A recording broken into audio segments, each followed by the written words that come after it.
Welcome friends, अभी हम discuss कर रहे हैं ए टर्म्स ऑफ सर्जरी चैप्टर का पार्ट 2। फर्स्ट पार्ट हम ऑलरेडी डिस्कस कर चुके हैं। चैप्टर हमने समझा था फर्स्ट पार्ट में, यहाँ तक हमने कर लिया था कंप्लीट। सभी लोग रो रहे थे। मिसेस पंपरे उसका कोट कार में पीछे खिड़की में से डालती हैं, और जो मिस्टर हैरोल्ड ड्राइवर जो एज ए डॉक्टर जो थे, वेटरनरी सर्जन जो थे, वो कार को आगे ले जाते हैं। और कार के जो साइड व्यू मिरर होता है, साइड वाला जो चीज़ होता है, उसमें से देखते हैं कि मिसेस पंपरे से लेके सभी लोग रो रहे थे, शोक मना रहे थे उस कुत्ते का जाने का। Out on the road I glance down at the pathetic little animal gasping on the seat by my side. It means जैसे सड़क पर आ जाता है ड्राइवर और या मिस्टर डॉक्टर मिस्टर हेरोइट, तो वो देखता है कि मेरी पास वाली सीट पर जो कुत्ता लेटा हुआ था और दयनीय हालत में, मीन्स बहुत ही ज़्यादा हालत ख़राब थी उसकी, और वो हाँफते हुए जानवर को ध्यान से देखता है। I patted the head and Tricky made a have a brave effort to wag his tail. तो फिर डॉक्टर उसके सिर पर हाथ थपथपाता है और हाथ फेरता है, तो ट्रिकी ने बहुत ही ज़्यादा मुश्किल से प्रयास करके अपनी पूंछ को हिलाया। Poor old lady, I said, you have not a kick in you, but I think I know a cure for you. बेचारा बूढ़ा कुत्ता, मैंने कहा तुम्हारे अंदर चुस्ती वुर्ती नहीं है, लेकिन मुझे लगता है कि मैं तुम्हारा इलाज जानता हूँ। तो कुत्ते से बोलता है, कुत्ते के ऊपर हाथ फरा के। उसके बाद at the surgery the household dogs surged around me. Tricki look down at the nosy pack with dull eyes and when put down lay motionless on the carpet। जैसे ही डॉक्टर उसको अपने चिकित्सालय में ले जाता है, अपने हॉस्पिटल में ले जाता है, तो पालतू कुत्ते जो उसके पास थे, वो चारों तरफ से उसको घेर लेते हैं। चारों तरफ से उसको घेर लेते हैं तो क्या होता है, लेकिन जो ट्रिकी बहुत ज़्यादा कमज़ोर हालत में देखता है कि जो सारे झुंड में कुत्ते आते हैं उसको देखते हैं। और वो, लेकिन जो ट्रिकी था वो हलचल नहीं करता है, बिल्कुल भी लेटा रहता है, गलीचे पर जो कारपेट होता है उस पर लेटा रहता है, क्योंकि उसके अंदर इतनी एनर्जी नहीं थी कि उन कुत्तों के साथ वो खेल सके। The other dogs after sniffing round him for a few seconds decided he was an uninteresting object and ignore him. उसके बाद क्या होता है, बाकी के जो कुत्ते आए थे उसको देखने के लिए, कुछ क्षणों तक उसको सूंघते रहते हैं, कुछ टाइम तक उसको सूंघते रहते हैं। सूंघने के बाद उसको पता चलता है कि कुत्ते मान लेते हैं कि एक अनइंटरेस्टिंग ऑब्जेक्ट है, मतलब रुचि नहीं है इसके अंदर कोई, ना तो ये मूवमेंट कर रहा है, ना कुछ हिल रहा है, ना खेल रहा है, कूद रहा है। तो उससे फिर सारे कुत्ते उसको अनदेखा करते हैं, इग्नोर करते हैं और चले जाते हैं वहाँ से।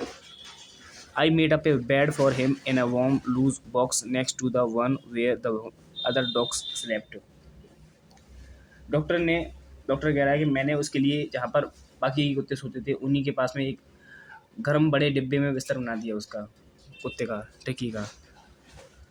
For 2 days I kept an eye on him. वो बोलता है, मैंने 2 दिनों तक उस पर पूरी तरह से नज़र रखी। Giving him no food but plenty of water. और मैंने उससे थोड़ा सा भी भोजन नहीं दिया, लेकिन उसको बहुत सारा पानी दिया, पानी पानी पिलाता रहा उसको। At the end of the second day he started to show some interest in his surrounding, and on the third he began to whimper when he heard the dogs in the yard। दूसरे दिन के अंत तक वो आते अपने आसपास के वातावरण की में कुछ दिलचस्पी दिखाना शुरू करता है, मतलब थोड़ा बहुत हिलना डुलना शुरू करता है। और तीसरे दिन जब उसने आंगन में कुत्तों की आवाज़ सुनी, तो वह धीरे धीरे आवाज़ निकालने लगा, वो खुद भी भौंकने लगा। When I opened the door, Tricky trotted out and was immediately engulfed by Joe, the greyhound, and his friends। वो बोलता है नरेटर, जब मैंने दरवाज़ा खोला तो ट्रिकी लड़खड़ाता हुआ बाहर निकल आया, और तुरंत ही उसे जॉय नामक सिलेटी शिकारी कुत्ता जो था और उसके दोस्तों ने घेर लिया। After rolling him over and thoroughly inspecting him, the dogs moved of down the garden. उसे बोला गया है कि उसे लुढ़का कर, बाकी के कुत्ते उसे लुढ़का जाते हैं और बगीचे में चले जाते हैं। टिकी followed them rolling slightly with his surplus fat. और उसके बाद बताया गया इसमें कि ट्रिकी ने भी अपनी जो चर्बी चढ़ी हुई थी उसके पेट पर, बहुत ज़्यादा मोटा हो रखा था, उसी पेट को लेते हुए, उसी अपनी बॉडी को लेते हुए धीरे धीरे लुढ़कते लुढ़कते उन्हीं के पीछे भागता है, उन कुत्तों के पीछे। Later this that day I was present at the feeding time. उसमें बताया गया उसके बाद में कि बाद में उसी दिन शाम को मैं भोजन के समय पर उपस्थित था, वहाँ पर मौजूद था। डॉक्टर बोल रहा है, I watched while Tristan slopped the food into the bowls. वो देखता है कि जब ट्रिस्टन ने कटोरों में भोजन डाला था, ट्रिस्टन उसका हेल्पर होगा जो कुत्तों के कटोरों में भोजन डाला था उनको खाने के लिए। There was the usual headlong rushed, followed by the sounds of high-speed eating. Every dog knew that if he fell behind the others, he was liable to have some competition for the last part of his meal. तो जैसे सामान्यतः क्या होता था, जब कटोरों में खाना डाला जाता था तो वहाँ पर भागा दौड़ी मच जाती थी। कुत्ते एक दूसरे से जल्दी खाने की कोशिश करते थे। भोजन की आवाज़ आने लगती थी, कुत्ते जल्दी जल्दी खाते हैं तो उसमें कुत्ते की खाने की आवाज़ आती है। और हर कुत्ता ये जानता था कि यदि वो कुत्तों ने जल्दी जल्दी अपना भोजन खत्म नहीं किया तो बाकी कुत्ते उसका खाना खा जाएंगे। अगर कोई पीछे भी रह गया तो उसको फिर खाना नहीं मिलेगा और फिर भूखा रहना पड़ेगा उसको। तो ये सारी बातें कुत्ते जानते थे, बाकी कुत्ते जो थे। तो when they had finished, Tricky took a walk around the shining bowls, licking casually inside one or two of them. तो उसमें बताया गया है, जब उन्होंने खाना खा लिया था बाकी कुत्तों ने, तो ट्रिकी ने उनके चमकते हुए कटोरों को चक्कर लगाया और उनमें से एक या दो को ऐसे ही चाटा। Next day, an extra bowl was put out for him, and I was pleased to see him jostling his way towards it. अगले दिन क्या होता है, डॉक्टर ने उसके लिए एक कटोरा और निकाला गया और उसे कटोरे के लिए धक्का मुक्की करते हुए देखा। और इस चीज़ को देखकर जो डॉक्टर था उसको बहुत खुशी हुई, प्रसन्नता होती है उसको। ये कुत्ता भी अपनी बॉडी को हेल्दी बनाने के लिए काम कर रहा है। From then on his progress was rapid. उसी दिन से ट्रिकी के स्वास्थ्य में तेज़ी से सुधार होने लगा था। ट्रिकी स्वस्थ होने लगा था। He had no medicinal treatment of any kind, but all day he ran about with the dogs, joining in their friendly scrimmage. इसमें बताया गया है कि उस डॉक्टर ने उसे किसी भी तरीके का मेडिकल ट्रीटमेंट नहीं दिया था, चिकित्सक इलाज नहीं दिया था, बल्कि वह पूरे दिन कुत्तों के साथ दौड़ता था और दोस्ती में झगड़ों में शामिल होता था, कुत्तों की दोस्ती में झगड़ों में शामिल होता था। He discovered the joys of being bowled over, tramped on, and squeezed every few minutes. He became an accepted member of the gang, an unlikely, silky little object among the shaggy crew, fighting like a tiger for his share at the mealtimes and hunting rats in the old henhouse at night. He had never had such a time in his life. इसमें बताया गया है कि जो अब tricky जो था उसने गिरने गिरने जब दौड़ता था तो वो गिरता था, वो गिरने से लेके रौंदने तक, कुचले जाने तक, बाकी कुत्ते उसको कभी रौंद भी दिया देते थे, उसके ऊपर होके चले जाते थे। लेकिन वह उस जो ग्रुप था, उनके कुत्तों का जो ग्रुप था, उनका एक मेंबर बन गया, स्वीकृत सदस्य बन गया था।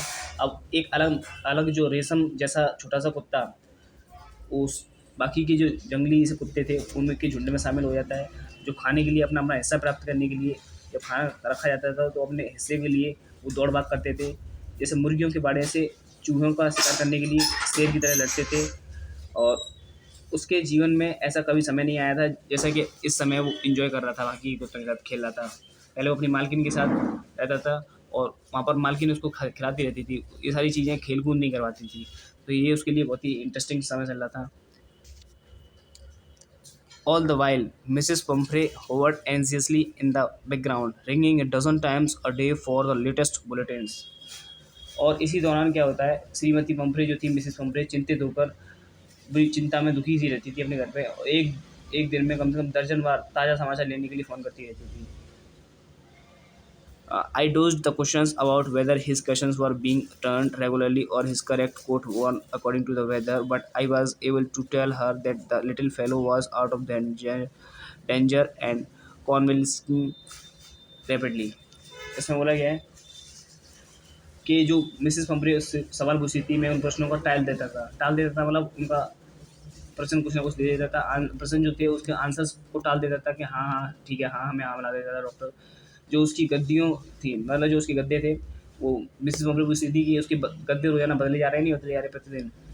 जो उसके कोट जो भेजे थे उसने, सर्दियों में अलग, रात का सोने का अलग, दिन का सोने का अलग, ये सारे कोट बदले जा रहे नहीं बदले जा रहे उसके।